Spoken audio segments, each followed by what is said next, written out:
요람에서 무덤까지라는 말이 있어요. From the cradle to the grave.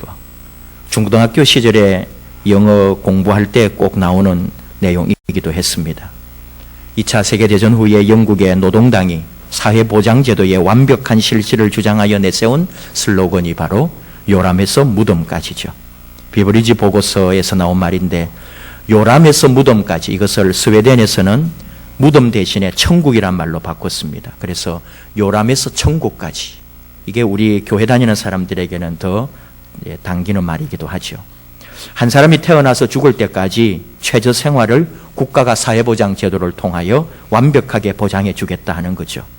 우리나라, 우리 국민만큼은 우리 국가가 책임지겠다 하는 겁니다. 요람에서 무덤까지는 세계 모든 선진국들이 사회보장제의 목표고 이상입니다. 우리나라도 따라가려고 애쓰고 있죠. 요람에서 무덤까지를 생각하면서 저는 우리 교회 개념으로 한번 가지고 와봤습니다. 내가 태어나서 죽는 날까지 국가가 나의 먹고 사는 것, 아프고 병들 때 다 책임져 주는 게 요람에서 무덤까지인데, 교회 입장에서 생각할 때 다시 한번 이런 걸 생각하는 거죠. 교회가 우리의 신앙을 보장해 줄 것인가? 교회가 우리 믿음을 지켜줄 것인가? 이 세상에 태어나서 교회에 들어와 유아 세례를 받고 그 이후에 교회를 중심으로 일생을 살아간다고 합시다. 그럴 때 의료보험처럼 교회가 믿음 보험을 통해서 내 믿음을, 내 영혼을 지켜주고 치료해주고 믿음 정책으로 내 삶을 인도해 줄 것인가? 이런 생각을 해봤다는 거죠. 교회가 한 사람, 한 영혼의 믿음을 일생 동안 관리하고 책임지고 보장해 줄 수 있다면 얼마나 좋을까? 그런 생각을 해보았다는 거죠.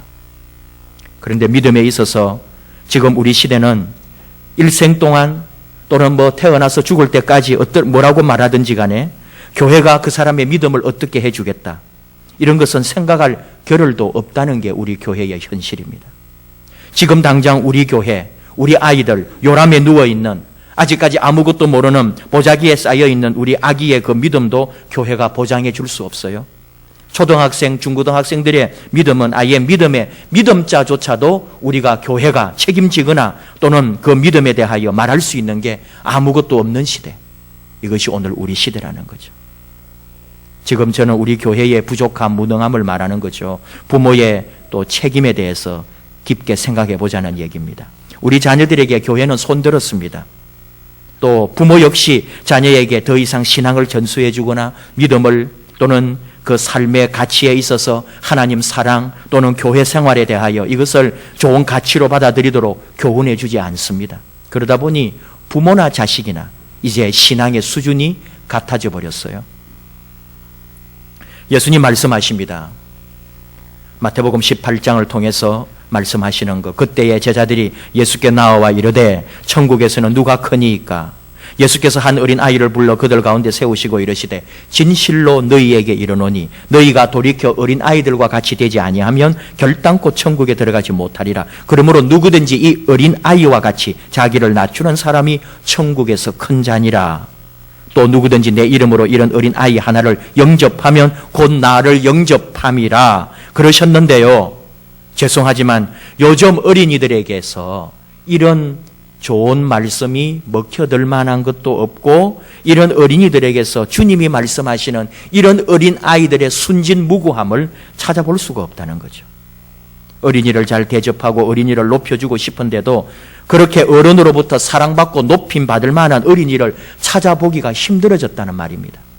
어른 뺨치는 어린이가 더 많아지고 있습니다. 어린이는 어른의 아버지, 이런 시는 그저 시에 불과할 뿐 우리의 현실이 아니라는 거죠. 오늘 주신 말씀 삼손을 통해서 하나님께서 우리에게 원하시는 바가 무엇인지 함께 하나님 마음을 알기 원합니다. 오늘 삼손의 이야기가 실려있는 이 사사기는 좀 독특한 책입니다. 이스라엘 민족이 가나안 지방을 정복하면서부터 시작된, 그러나 아직 완전히 정복하지는 못한 상황, 이때가 사사시대죠. 각 부족은 자기들끼리 적당한 영토를 나누어서 살았고 서로 다른 형편 아래서 생활했기 때문에 중앙 집권적 나라가 되지 못했습니다. 아직 왕도 없었고요. 민족 전체가 위기에 처했을 때는 그래도 그 모든 부족을 대표해서 한 사람의 지도자가 나왔어요. 그 지도자가 바로 사사였죠. 우리 성경은 사사기라고 되어 있지만 공동번역, 천주교와 같이 번역한 공동번역은 판관기라고 합니다. 판관이란 말은 그 앞에 말을 붙이면 재판관이라는 말과 똑같아요. 근데 이 사사기가 히브리 성경은 쇼페팀인데 사사, 판관 이런 의미라기보다는 해방자, 지배자, 구조자, 군사 지도자 이런 뜻에 더 가깝단 말입니다. 어쨌든 이 사사제도는 왕정제도가 형성되기까지 지속됩니다. 사사의 활동 범위는 자기 지역 중심이고 또 나라에 큰일이 생기면 나라를 대표하고 그러나 또 그 부족의 장 정도, 이 정도가 사사입니다. 이스라엘 역사에서 이 왕정제도가 생기기 이전의 역사를 볼 수 있는 이 사사기는 귀중한 문서입니다.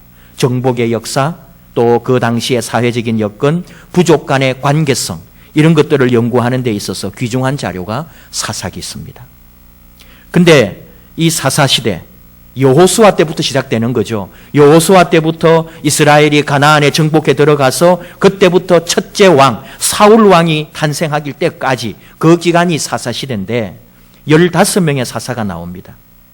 유명한 사사들 있죠. 기드온, 입다 또는 여자 사사 드보라가 있습니다. 그런 중에도 제일 유명한 사사라 그러다면 오늘 말씀에 나오는 삼손이 사사시대의 가장 유명한 사사 중에 한 명이죠. 오늘 사사기 말씀을 우리가 잠깐 보고 있습니다마는 사사기에서 제일 핵심이 되는 구절은 17장 6절과 21장 25절입니다.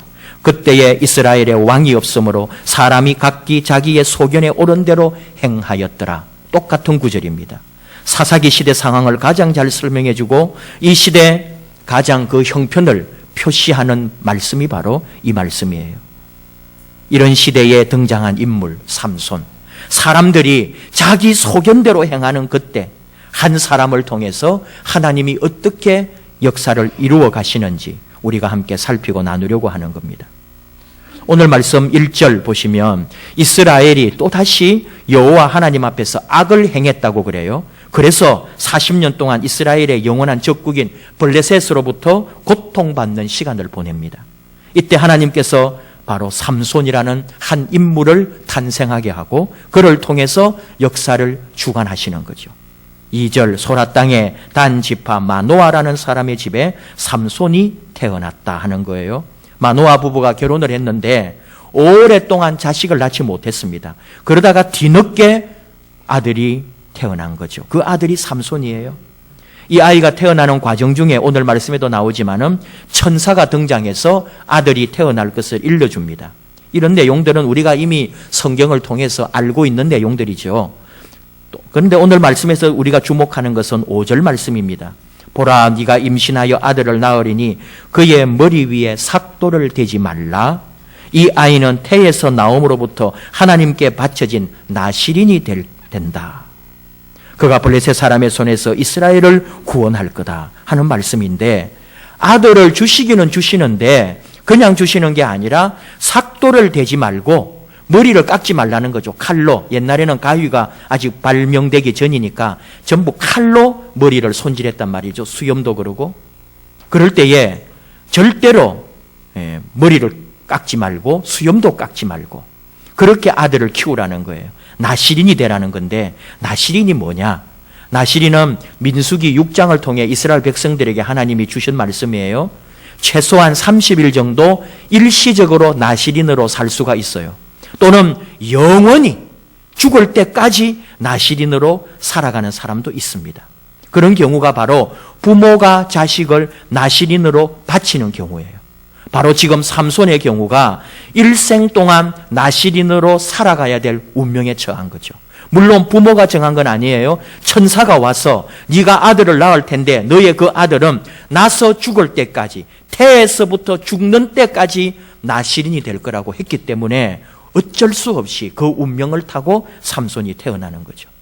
나실인은 포도주를 마시지 않고 시체에 손을 대지 않고 머리털과 수염을 깎지 않는다고 하나님께 서약합니다. 이것은 하나님께 특별히 헌신하겠다고 자신의 몸을 구별한 사람의 서약입니다. 사무엘도 그랬어요. 사무엘 어머니 한나에 의해서 어릴 때 나실인으로 봉헌됐습니다.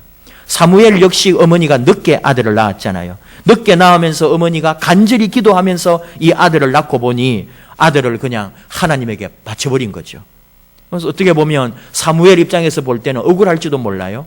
그러나 하나님과 어머니와의 서원이었기 때문에 그는 나시린으로 구별되어 일생을 살았던 거죠. 학자들 중에는 세례 요한도 일종의 나시린이었다라고 말합니다. 사도행전 18장 18절을 통해 추측하는 것은 사도 바울도 잠시 동안이지만 하나님 앞에 서원을 하고 방법은 좀 다르지만 이스라엘 사람들로 볼 때는 약간의 나시린처럼 그렇게 잠깐 자기가 하나님 앞에 서원하는 시간이 있었다는 걸 볼 수 있어요. 자, 오늘 우리가 보는 것은 삼손에게서 이 뭔가 좀 새로운 걸 한번 보려고 하는데 나시린으로 서원하고 그렇게 살아갑니다. 하나님 앞에서 구별된 자로 하나님으로부터 부름받고 민족을 위해서 부족을 위해서 또 전쟁이 나면은 전쟁터의 장군으로 그렇게 나가서 일을 해요. 분명히 삼손은 그의 일생이 나시린으로 구별되어 살아갑니다. 그런데 우리가 삼손을 알잖아요.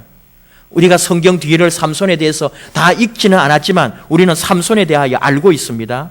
삼손은 제 마음대로 삽니다. 부모님의 기도가 있고 구별된 나시린의 사명에 대하여 태어나면서부터 귀에 못이 박히도록 아버지 어머니로부터 얘기 들었을 텐데도 삼손은 타고난 기질대로 살았다 이거예요. 지 성질대로 자기 욕구대로 자기 끌리는 대로 살아간 사람이 삼손이었습니다. 이게 여러분 우리 모습하고 지금 생각해 보는 거예요. 여러분은 어떻습니까?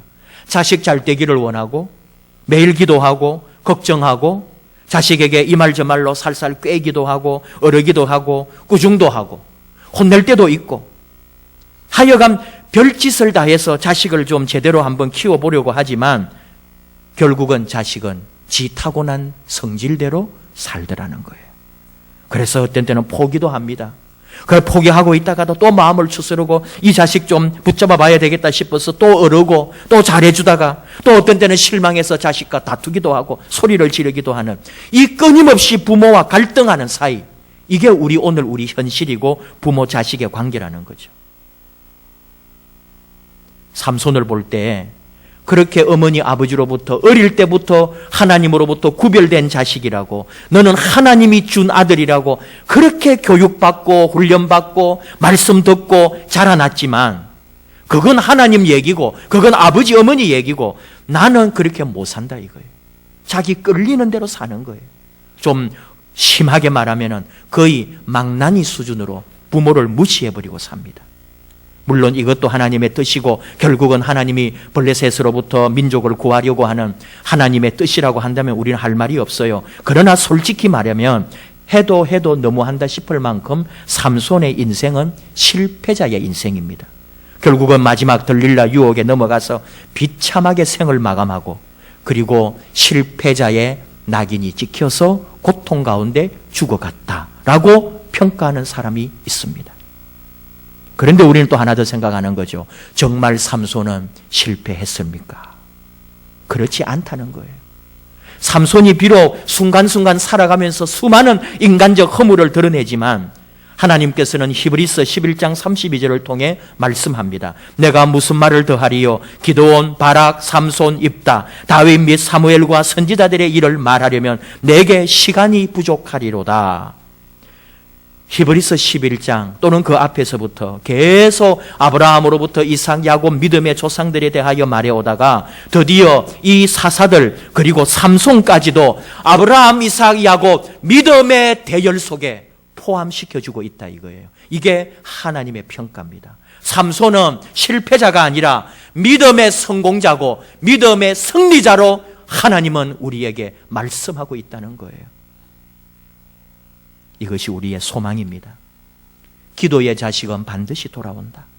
어릴 때 들어간 믿음은 비록 한때의 방황이 있더라도 마지막 시간에 반드시 그 믿음의 자리로 되돌아온다는 진리를 삼손을 통해 배울 수 있습니다. 이것이 우리의 소망이고 우리가 죽는 순간까지 멈추지 말아야 할 기도가 있다면 우리 자식을 믿음으로 이끌어달라는 우리의 기도는 멈추지 말아야 합니다. 우리의 자녀는 내가 키우는 게 아니라 주님이 키웁니다. 오늘 말씀 7절, 이 아이는 태에서부터 죽는 날까지 하나님께 바쳐진 나시린이 됨이라. 하나님께서 주신 말씀이죠. 근데 오늘 이 말씀을 저는 하나님이 우리에게 주신 말씀으로 봤습니다. 바로 우리 자식들에게 주는 말씀으로 봤습니다. 너의 자식은 태어에서부터 죽는 날까지 하나님께 바쳐진 영적 나실입니다. 우리 자녀를, 우리 믿음의 식구들을, 교회에서 만나는 어린 심령들을 예사로 그냥 보지 말아요. 태에서부터 죽는 날까지 하나님 앞에 구별된 하나님의 자녀들이고 사명자들이고 영적 나실인임을 우리가 믿어주고 인정해주고 그들을 축복해 주어야 합니다. 우리의 자녀들은 하나님의 부르심, 하나님의 은총 아래 있습니다. 내가 키우는 거 절대로 아닙니다. 하나님이 키우십니다. 엊그제 들은 얘기예요. 아는 사람의 딸이 중국에 유학을 가 있는데 이번에 인민대학에 합격을 했답니다. 그렇게 공부를 잘해서 간 건 아니긴데 그래도 한 2년 중국 가서 고등학교 생활 열심히 해서 그래도 중국의 인민대학은 굉장한 수준의 대학이고 참 잘 되었다고 기뻐하고 행복해합니다. 그런데 이 아이가 생활했던 하숙집, 그 하숙집 주인 딸이 칭화대를 다녀요. 중국 최고의 대학, 우리로 하면 서울대를 다닙니다. 근데 그 딸이 아파트 옥상에서 뛰어내려 자살을 했습니다. 바로 같은 시간에. 하나는 합격했다고 좋아하는데 걔는 칭화대 2학년이 자살을 한 거죠. 중학교 때부터 중국에 보냈어요. 그래가지고 있으니까 불안하니까 엄마가 아예 중국으로 가서 집을 장만해가지고 그 아이들 챙기다가 아예 하숙집도 차리고 그래서 한국에서 유학 온 중학생, 고등학생들 모아가지고 하숙하면서 자기의 칭화대까지 보냈어요. 근데 왜 죽어요? 5년, 6년 동안 엄마가 아빠하고 헤어져서 중국에서 밥 해주고 돈 벌어서 애 다 그렇게 키우고 칭화대까지 보냈는데 너무너무 허탈하고 허무해서 듣는 우리들도 할 말이 없고 부모들도 그쪽의 사람들도 심지어 하숙하는 그 아이들이 아직도 중학생도 있어요. 그게 하숙생들이 충격을 받아서 지금 병원에 치료를 받고 있습니다. 여러분, 태에서부터 죽는 날까지 하나님이 함께 하셔야 합니다. 자녀들뿐만 아니라 우리 자신도 마찬가지예요. 삼손을 통해 우리가 배우는 게 뭔지 알아요? 삼손이 뭐 어떻게 살았고 어떻게 되고 마지막 순간에 그렇게 결국은 그 기둥뿌리를 붙들고 그래서 수많은 블레셋 사람들을 죽이고 그래서 마지막에는 영광을 받았나? 그 정도가 아니라 하나님께서 삼손을 어떻게 만들어 가시고 하나님이 말씀대로 삼손을 그 마지막 순간까지 사용하고 계셨다는 하나님의 다스리심, 하나님의 통치하심, 하나님의 이끄심을 우리가 봐야 돼요. 삼손이 그 마지막 하나님에게 쓰임 받았다는 것, 하나님은 삼손을 그 마지막 순간에도 놓치지 않고 반드시 쓰셨다는 것, 하나님이 삼손의 주인이었다는 것, 이것을 우리가 보아야 합니다. 말씀대로 태어날 때 주었던, 아직 태어나기도 전에 어머니 뱃속에서 생길 때 그때부터 주신 말씀대로 너는 구별되어 죽을 때까지 하나님 앞에 구별된 하나님의 사람이 될 거다. 비록 살아가는 과정에는 엉망으로 살고 실패할 때도 있고 그래서 마치 하나님으로부터 버림받은 것 같았지만 그러나 하나님은 한 번도 버리지 않고 그 약속대로 구별하여 하나님의 사람으로 쓰셨다는 거예요. 우리가 바로 그 자리에 있어요.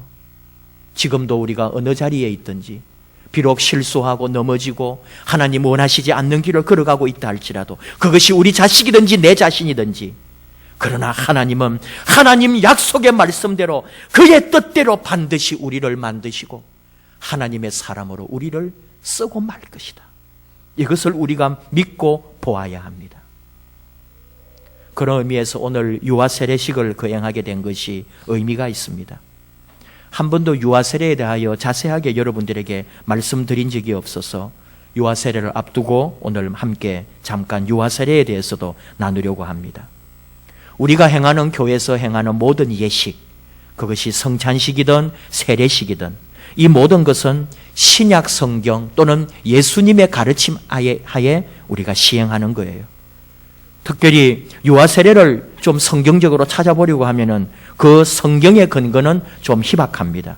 그러나 초대교회가 유아 세례를 행했다는 사실 때문에 우리도 그 전승을 따라 교회에서 유아 세례를 하고 있는 거죠. 3세기 또는 5세기부터 장년 세례보다도 유아 세례가 더 활발하게 진행되었다는 것이 기록에 나타나고 있습니다. 종교개혁 때까지 그 5세기부터 1000년 동안, 그러니까 약 1500년까지, 1500년, 이 종교개혁이 일어나기 전까지 그 유럽 사회에서는 태어난 아이에게 유아 세례를 주는 것이 교회 안에서 너무나 자연스러운 일이었어요. 그런데 하나 이제 16세기가 들어와서 종교개혁이 일어납니다. 종교개혁이 일어났을 때 이 개혁자들 중에 유아 세례에 대하여 의문을 제기하는 사람들이 생겨요. 이 사람들을 우리는 제세례파라 그럽니다. 아무것도 모르는 아이가 부모의 의지에 의해 세례를 받은 것은 아무런 의미가 없다. 어른이 되어 다시 세례를 받아야 한다. 이렇게 주장을 한 거예요.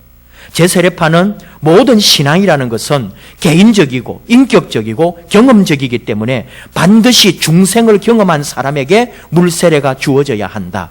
이렇게 주장했어요. 그래서 제세례 운동의 선구자라 할 수 있는 메노 사이먼이라는 분이 있는데 이 사람이 뭐라고 말했느냐? 신앙이 세례를 따라오는 것이 아니라 세례가 신앙을 따라온다. 따라서 물세례는 신앙의 내적 경험으로 말미암아 따라오는 외적인 표시다. 무슨 말이냐 하면은 신앙이 먼저라는 거예요. 내 믿음이 먼저지 세례를 먼저 받을 수가 없다는 거예요. 세례 받아서 믿음이 생기는 게 아니라 믿음이 있는 사람이 세례를 받는 건데, 따라서 유아는 신앙을 가질 수도 없고 회개를 할 수도 없기 때문에 세례를 받을 수 없다. 이렇게 주장을 했던 거예요. 그리고 세례는 이미 믿고 신자가 된 사람이 혁신적 제자의 삶으로 들어가기 위한 하나의 통과 시험이다. 그러므로 아직까지 믿음도 없고 제자가 되지 아니한 유아가 어떻게 세례를 받을 수가 있겠느냐. 근데 그 말이 아주 설득력이 있어 보인다 이거죠. 그래서 제세례파는 유아 세례를 거부하고 헌아식이라고 하는 새로운 제도를 만듭니다. 헌아식은 부모가 교회 공동체 앞에서 자기의 아이를 신앙 안에서 양육하겠습니다 라고 교인들 앞에서 또는 뭐 나아가서 하나님 앞에서 서약하는 의식입니다. 지금 제세례파 전통에 있는 교단은 메노나이트, 바로 이 메노 사이먼을 따르는 개혁교회 중에서도 개혁교회와 단절을 하고 생겨난 기독교 종파가 메노나이트인데, 이 메노나이트가 아직까지도 이 헌화식을 하고 있고, 또 우리 세계교회 안에 후트파라고 하는 교단, 그 다음에 아미시 들어보셨죠? 아미시가 이 헌화식을 해요. 그리고 침례교가 유아 세례를 하지 않고 이 헌화식을 합니다. 혹시 여러분 배경이 침례교에서 자라나신 분들은 유아 세례를 받지 못했을 거예요. 대신에 부모님이 앞에 데리고 나와서 이제 행사는 합니다. 하나님 앞에 또 성도들 앞에 이 자식을 하나님 뜻대로 키우겠습니다 하면서 목사님이 축복 기도하고 성도들이 박수하고 또 꽃도 선물하는 그런 식의 침례교가 지금도 그렇게 하고 있습니다. 근데 우리가 생각을 해보는 거예요. 여러분도 생각을 해보면 유아 세례를 받지 않는 것이 더 이성적이고 옳은 것처럼 느껴진다 이거죠. 근데 여러분 삼손을 보십시오. 삼손이 자기 의지가 있어서, 자기 뜻이 있어서, 자기 결단대로 나실인이 되었느냐? 절대로 그렇지 않습니다. 하나님이, 부모가 이미 그가 생각하기도 전에, 심지어 태어나기도 전에 나실인으로 구별해 버렸다는 거예요. 이게 무슨 의미일까요? 우리의 자녀를 하나님 앞에 전적으로 맡겨버리는 행위가 바로 유아 세례입니다. 이건 믿음을 넘어서는 행위예요. 하나님에게 맡겨버리는 하나님 전적 의지, 하나님 의탁이란 말이죠. 유아 세례를 부정할 경우에 어떤 일이 생기느냐? 세례는 죄사함과 중생의 사건이고 구원의 표며 그리스도의 몸에 편입되는 사건인데, 우리 자녀가 어리다는 이유로 세례를 베풀지 않으면은 바로 죄사함과 중생의 은혜를, 하나님의 자녀됨, 그리스도 몸에 연합되는 일을 경험하지 못하는 자녀로 그대로 내팽겨두게 된다는 거죠. 또한 자기의 의지로 믿음을 고백하지 못하는, 혹 어떤 정서적으로나 정신적으로나 지적으로 장애를 가지고 있는 경우에 자기 입으로 예수를 고백하지 못하고 회개하지 못한다는 이유로 세례를 받을 수 없다면 그런 사람은 일생 동안 하나님의 사람이 될 수 없고 교회 공동체 일원이 될 수 없다는 얘기가 생기는 거죠. 또한 자기 의지로 자기 이성으로 신앙을 고백해야 한다는 것은 바로 하나님의 은총, 하나님의 은혜보다도 인간의 의지를 더 강하게 보는, 도리어 하나님을 오해하는 일이 벌어지게 된다는 거죠. 눈에 보이기에는 성년의 세례가 유아 세례보다도 더 확실하고 안전한 것 같지만 한 사람의 자유인으로 자기 의지로 인격적인 결단으로 신앙한다는 게 꼭 옳은 것 같지만 유아에게 아직도 믿음이 무엇인지 자기 판단도 없는 아이를 하나님에게 더욱 맡겨버리는 것이 더 큰 믿음의 행위라는 사실을 우리가 잊어버릴 때가 있다는 거죠. 기원 후 215년, 지금으로부터 1800년 전에 쓰여진 사도전성이라고 하는 책에 통해서 우리가 확인해 봅니다. 기독교를 원하는 후보자들이 교회 공동체에 들어옵니다. 그때 이 사람들은 이제 세례를 받아야 하는데 세례 후보자들이라고 불렀어요. 근데 이 사람들은 일정 기간 동안 교육을 받아야 세례를 받을 수 있었습니다. 교회에 들어오면 그 사람을 검증하고 가르치고 훈련시켜서 그 기간이 얼마 정도냐? 3년 동안 세례를 받기 위하여 준비 과정이 있었다 이거예요. 그 사람의 믿음, 그 사람의 도덕적 진보에 따라서 혹 기간이 조금 단축될 수는 있지만 혹독한 신앙 훈련을 시켜서 3년 만에야 또 그것도 통과를 해야 세례를 베풀었어요. 근데 그 세례를 받는 대상자가 누구겠어요? 어린 아이가 아니고 어른들이었습니다. 근데 그 세례를 주는 과정에 책에 뭐라고 돼 있느냐? 정작 세례를 주는 날 어린이에게 먼저 세례를 주십시오. 그리고 그들이 대답할 수 있으면 그렇게 하고 그렇지 못하면 부모나 그 가족 중에서 다른 사람이 대신 대답하게 하십시오. 이렇게 권고하고 스스로 대답할 수 없는 어린이도 세례를 받았다는 것이 바로 예수님 그 당시, 예수님 떠나신 지 100수십 년 후 215년 사도전성 기록에 이런 기록들이 남아있다는 거예요. 그러니까 초대교회, 그때도 어린이 또는 유아에 대한 세례가 일상화되어 있었다는 것을 교회 역사를 통해 우리가 보는 겁니다. 더 중요한 얘기는 뭡니까?